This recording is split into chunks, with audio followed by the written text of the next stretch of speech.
Ah, that is a drum and fife corps, and that song, believe it or not, is called The Frog in the Well.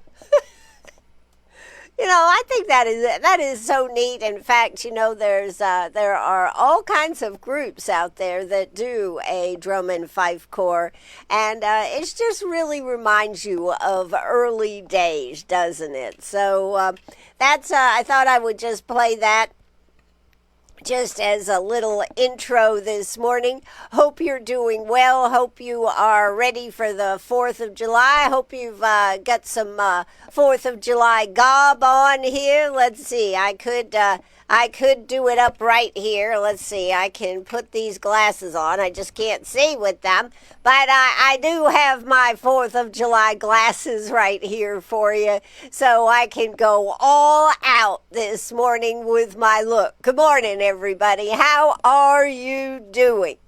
Well, it's the 4th of July. I'll leave them on for a few minutes. I don't need to read for starters here, but I'm going to have to read some stuff. But this is the 4th of July, 249 years of America. And one of the things, this is going to be a little 4th of July special presentation by me right here on WCRS. And I think, we always look at holidays, not for what they really mean, but for what they get us, what they give us, right? They always give us a day off. They always give us time to have, in most cases, a 3-day weekend. This year, just by the happenstance of when July 4th fell, we ended up with what? With a 3-day weekend. As if you were listening earlier on the radio, I made mention that the county, in order to make sure that they were getting theirs, they had to take the 3rd off too in order to have their regular day off, which just happens to fall on Friday, and then they had to take Thursday off so they could have the 4th, have an extra, their regular day, plus get a holiday in there. Somehow it just seems like they should have just said, what the heck, we got Friday, we're good. But they did not. All right. I'd love for somebody to explain that to me. 864-229-7984. That's 864-229-7984. But I digress. I'm not looking to call anybody out here today. You know me. I'm old Easy Ann here. That's right. But it is the 4th of July, and we have so many good things to celebrate. President Trump got his big, beautiful bill through yesterday, and I understand they're going to have quite a ceremony this afternoon, 4 or 5 o'clock this afternoon, with the signing of the big, beautiful bill that I'm sure will have a lot of fanfare to it. I don't know what's all in the big, beautiful bill, but I will tell you this. I will say that the Republicans were absolutely giddy at having a success. I think the Republicans have not had a success for so long before President Trump came into office that they really didn't know how to take a success. So they were absolutely giddy that they got this done. My only hope and prayer for this big, beautiful bill, as it's called, is that it is a big, beautiful bill and that all the things in it are the things that will take our country from being on the brink of disaster with the amount of debt that we have and help start balancing the budget. I hope that it will inspire people, let people become the successes that they should be. I hope this bill allows Americans to dream a little bigger about the future of their lives and their families. If we can bring back those things into America, then we will have done something. Because for too long, everybody has just been so downtrodden and so unbelieving that they could have success. We no longer feel that we can save ourselves. We believe that somebody else always must save us. And that is an unfortunate mindset. We must believe that we are capable of taking things into our own lives. So I just wanted to do this little special here this morning, celebrating the 4th of July. Yes, I am going to give Trump, even President Trump, a little kudos here this morning. And one of the things that I wanted to tell you that you may or may not know, that though we celebrate on the 4th, the colonies actually voted for independence on July 2nd, 1776, and the Declaration of Independence wasn't signed by all members of Congress until August 2nd of 1776.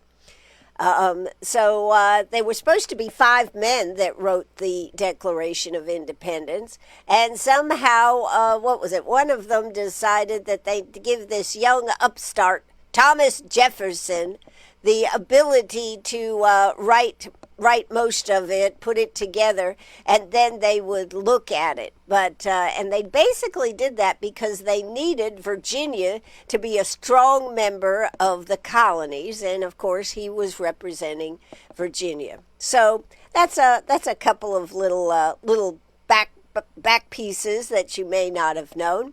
So without further ado, I want to, we're going to start this show off, and you're going to say, oh, Ann, you're playing all about Trump. No, I'm not playing all about Trump. I am going to play a little bit about Trump, but it has to do with our mindset, how we are looking at the world now. We're not looking at the world through dark glasses. We're actually looking through the world through maybe rose-colored glasses, or in this case, mine, star glasses right here this morning. If you're watching, 864-229-7984, you can comment on the Facebook page at WCRS 98.5 FM /1450 AM. But, and you can tell me what you think of my garb today. I've got my stars and striped shirt on here this morning.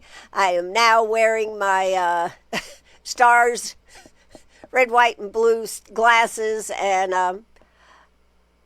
I think being patriotic for a country and being patriotic for ourselves is such an important part of who we are. So without further ado, I've got a little thing we're going to play. We're going to play a little bit of this, and then we're going to move on and play and hear, and we'll just carry on and have a good time here this morning, celebrating 249 years of America with the big, really big celebration next year on the 250 celebration, which is an amazing fact for America. Okay, let's take it away. Together, we will make America strong again. We will make America wealthy again. We will make America proud again. We will make America safe again.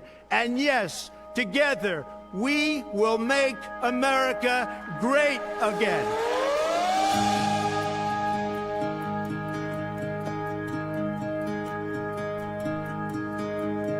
Our sons and our daughters died for me and you, fighting for old glory, stars and stripes, red, white, and blue. If we don't fight for freedom, it's freedom that we'll lose. Let's make America great again.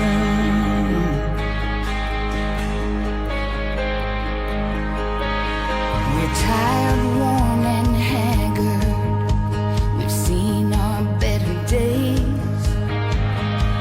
Knocked down but never out, somehow we find a way To rise above the ashes, to walk through the flames. Let's make America great again. Let's make America great again.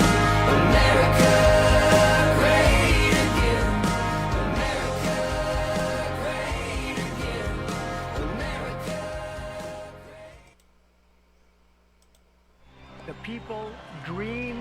this country. And it's the people who are making America great again.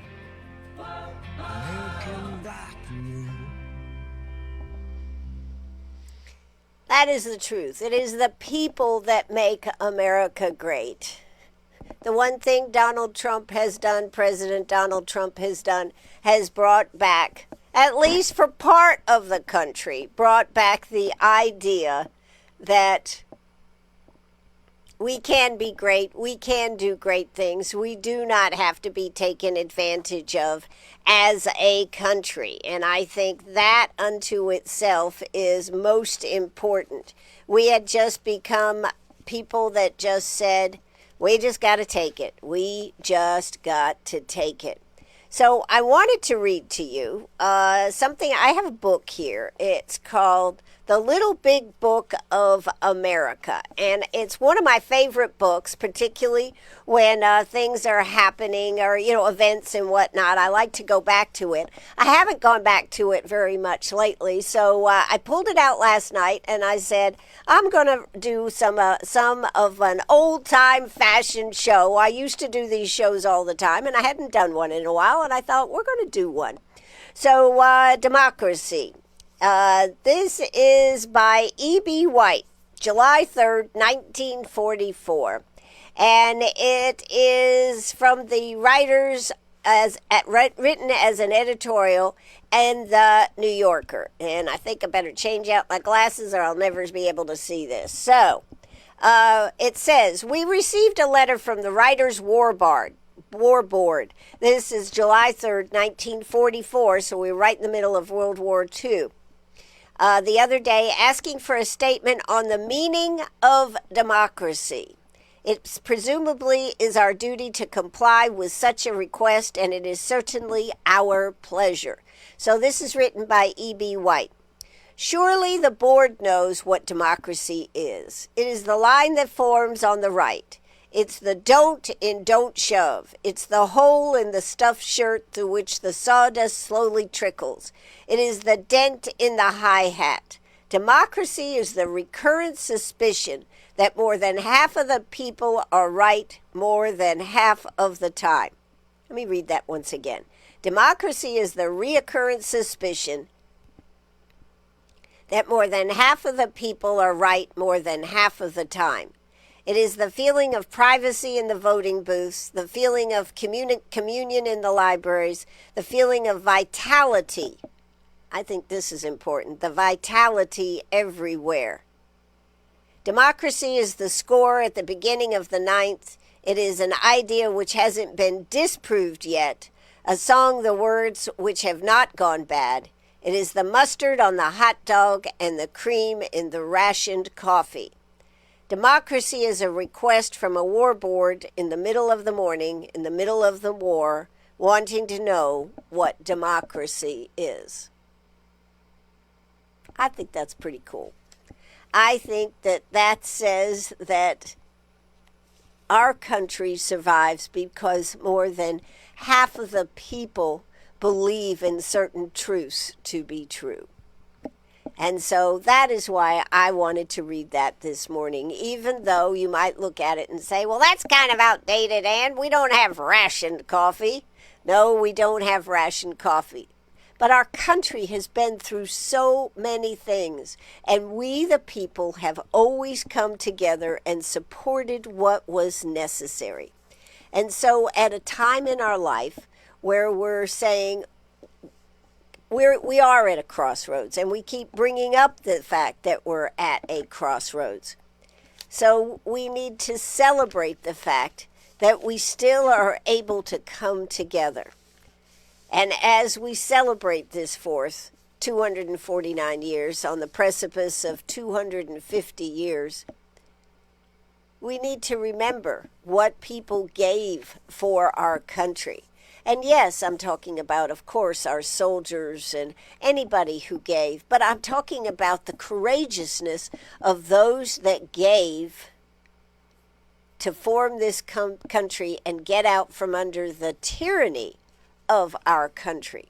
You know, we always hear the certain part of the Declaration of the 13 United States of America. But we never really hear all the rest of the story. We just hear the first part of it. And they went on with great detail, to say the things that the king was doing back in 1776, that the king was doing them. And I wanted to read just a few of them just for the heck of it, just because it's quite a document here. We always think of, again, the very first part that I'm going to read here, but it says, for quartering large bodies of armed troops among us, for protecting them by a mock trial from punishment for any murderers they should commit on the inhabitants of these states, for cutting off our trade with all parts of the world. Remember, that's what Britain did. For imposing taxes on us without consent, for depriving us in many cases of the benefits of trial by jury, for transporting us beyond seas to be tried for pretended offenses, for abolishing the free system of English laws in a neighboring province, establishing therein an arbitrary government, and enlarging its boundaries so as to render it once an example and fit instrument for introducing the same absolute rule into these colonies, for taking away our charters, abolishing our most valuable laws, and altering fundamentally the forms of our governments. And one more. For suspending our own legislators and declaring themselves invested with power to legislate for us in all cases whatsoever. There is quite a right with all the transgressions of the king and the British government. And so while we always understand the beginning of the Declaration of Independence, one of the things that you may not realize is that the Declaration of Independence is chiefly the work of Thomas Jefferson, who has described it as an expression of the American mind, intended to place before mankind the common sense of the subject in terms so plain and firm as to command their assent. In words remain striking, we hold these truths to be self-evident, that all men are created equal, and they are endowed by their Creator with certain unalienable rights. Among them are life, liberty, and the pursuit of happiness. Abraham Lincoln said that when future generations read these words, they would realize that they have a right to claim it, as though they were the blood of the blood and the flesh of the men who wrote the Declaration, and so they are. Those are powerful words. What is interesting, it was all about the men. They didn't say anything about women. And I understand there was even a part in the Declaration of Independence about slavery. And they ended up taking that out at that point. So there are, of course, always questions about things. And I also read something last night that Thomas Jefferson was just fuming after he wrote this fabulous document. And he was so proud of it and thought that he had done such a wonderful job, which he had. But they had to go in and, of course, as men do, but as people do, they wanted a few changes. And he did not like the fact that they were going to make a few changes. So while he's sitting there having to take this, watching them scratch out words and change things up, he was in quite a huff about it. And the final document that we have, although it actually goes on for pages and talks about all the different transgressions, I read you a few of them, that the British government had done to us, this is the basic version of the Declaration of Independence. So without further ado, July 4th, 1776, the Declaration of Independence, the unanimous declaration of 13 United States of America. Take that, Britain! We're coming for you! We're not going to take this anymore.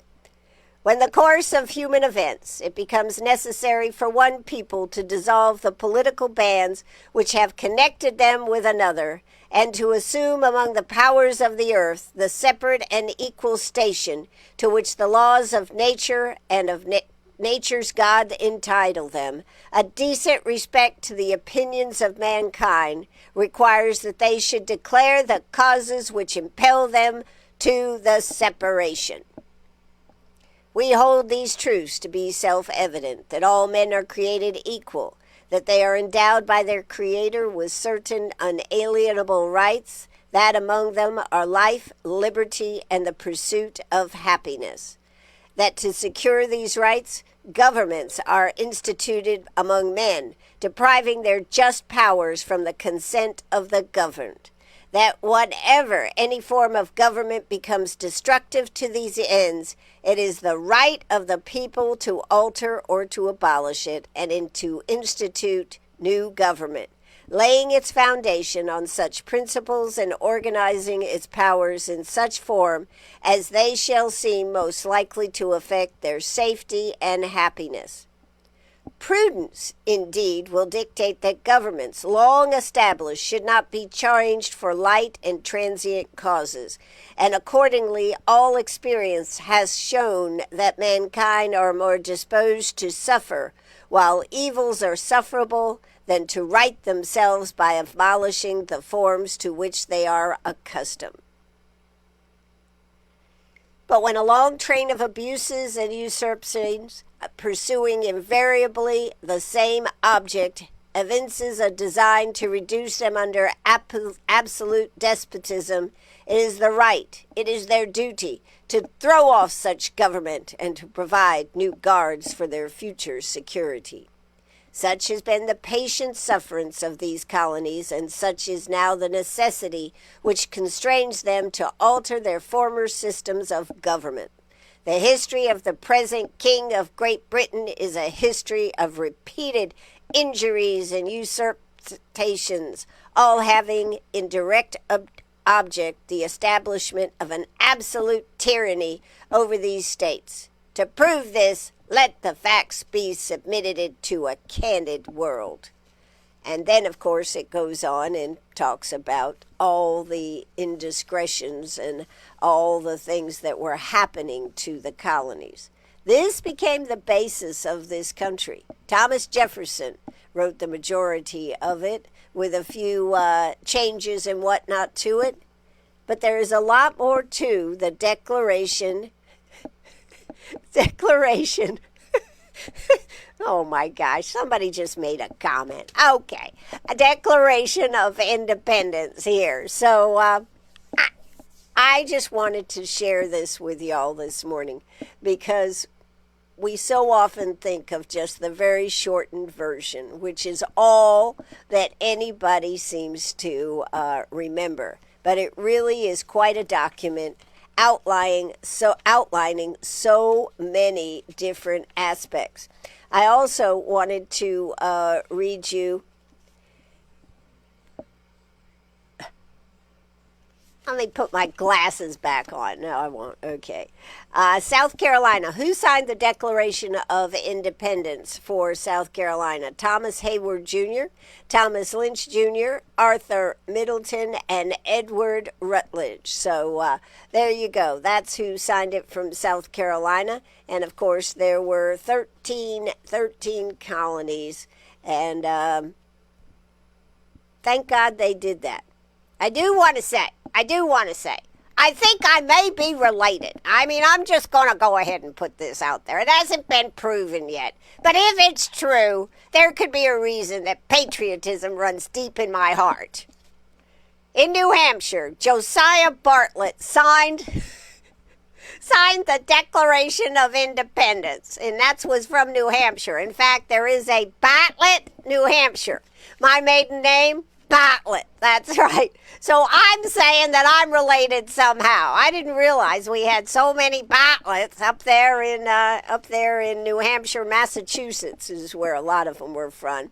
But yes, Josiah Bartlett signed the Declaration of Independence for New Hampshire. All right. So that is a little bit about what I wanted to just share with you this morning. Democracy, I think that is such a good little write-up back in 1944. The part that I love the most about this democracy, it says, democracy is the recurrent suspicion that more than half of the people are right more than half of the time. So it's the feeling of privacy in the voting booths, the feeling of communion in the libraries, the feeling of vitality everywhere. I think one thing we have to say is that there is a lot of vitality in our world right now. And people are looking at America instead of as a burnt out old nation on the decline, to a nation that has re-energized itself. So for all of you that are not happy about the fact that President Trump is president, hopefully you will reap some of the benefits that are happening in our country, and we'll see that there are advantages to having an energized society. So if you are one of those that say, I can't take what this country is doing, maybe you better sit down and just say, maybe I should give peace a chance. That was a song about that, right? Maybe we should give the world a chance to heal. And maybe there is a very good reason that President Trump became president out of all possibilities, not supposed to, shouldn't have been, became the president of the United States. And maybe, just maybe, we are going to re-energize our society. There is an enthusiasm that is hard to not see, even in the discourse that we have between belief and non-belief of what is happening in our country. And again, that is the beauty of our country, that you can do what you want to do. You have the right to speak. You have the right to protest peaceably, but you have the right to protest. I hope that this is a kickoff for our country. I hope and pray that that big, beautiful bill that they passed yesterday in the House and the Senate is as good as they say it is, because our whole country, all people, need to feel the enthusiasm and celebrate and become part of a happy, productive, prosperous country. On this 4th of July, could we just please come together and say, God, America, 249 years. You are awesome.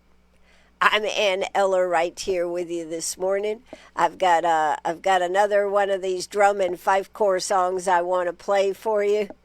I just love these. Listen to this one.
Oh, there you go. That was the Bonnie Blue flag, the Bonnie Blue flag by the Drum and Fife Corps. And this was just one that I liked that I thought was pretty cool. So anyways, here we are. This is the 4th of July. I hope you have a fabulous day. If you have pets, let me please remind you, do not just let them run out tonight to go do their business like you normally do. Instead, take them outside, be with them, have them on a leash so they don't go flying over the fence, out of the yard, and disappear. The reason being, fireworks scare the bejeebers out of most dogs. I will say Princess Penny and I were outside last night on her leash. She kind of looked around and went, huh, what's that noise? I don't care about that. I'm big and tough. So as we finish up, I do just want to remind you, most dogs, Gracie, oh my God, I had to prepare her for the eventuality of a bad storm, of a fireworks, any of this stuff. But not Penny. She's like, let's go. I'm ready to go outside. I don't care about that. She'd probably be a great hunting dog because she wouldn't even care about a gun going off. She'd just look around and say, huh, did you get that bird or not? Anyways, we have the making of Princess Penny going on right now, and she is doing quite well on her training, except when she decided she's not going to do it anymore. But about our pets, please do not forget. Please also know, well, I think the Humane Society is closed today. They will be open tomorrow, and they are having free adoptions. Cats, dogs, they are just overloaded with animals. If you can't adopt, if you can foster, they would love that. They said they're way over their capacity, So, I'm Ann Eller here with you this morning, just having a good time right here on the radio. Also, just enjoying the fact that it is the 4th of July, and we will see what we shall see. Somebody said that I look gangster with my 4th of July glasses on. Why would somebody say that? I thought I looked really patriotic. I've got my stars, my blue and white. I mean, if you want to check it out, you can check it out. I've got the glasses on. I'd like somebody else to respond. Do I look gangsta this morning? I thought I looked patriotic. Anyways, you can text me if you want, or you can make a comment right there on Facebook Live. 864-229-7984. Who wants to say I look gangsta? That's what I want to know. 864-229-7984. If you can't look at it right now because you're working or driving or some such thing, I don't know if it'll be up this evening or not, because I know where my people are off, and so may not be able to be up tonight. May be up, but surely by Monday. And I would love some comments about, do I look gangsta?